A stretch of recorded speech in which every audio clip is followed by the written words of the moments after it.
Heureux l'homme dont l'âme est unie à Dieu, comme chaque chose qui a vie, vit par son opération, ainsi que disent les philosophes.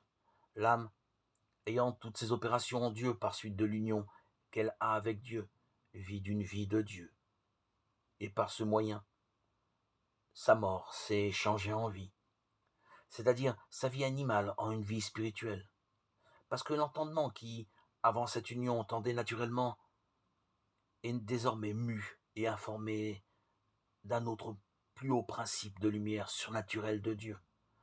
L'essence étant demeurée à part, il est devenu divin, parce que, par le moyen de l'union, son entendement et celui de Dieu ne sont qu'un. Et la volonté qui, auparavant, aimait d'un amour bas et mort, mue seulement par son affection naturelle, s'est changée en une vie d'amour.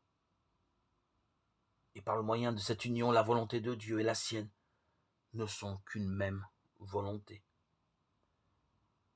Parce que l'âme, désormais comme vraie fille de Dieu, est en tout mue par l'Esprit de Dieu, comme l'enseigne saint Paul. Ceux qui sont mus par l'Esprit de Dieu sont les enfants de Dieu. Romains 8, 14. De façon qu'ainsi, qu'il a été dit, l'entendement de cette âme est désormais entendement de Dieu, et sa volonté est volonté de Dieu, et sa mémoire est mémoire de Dieu, et ses délices sont délices de Dieu.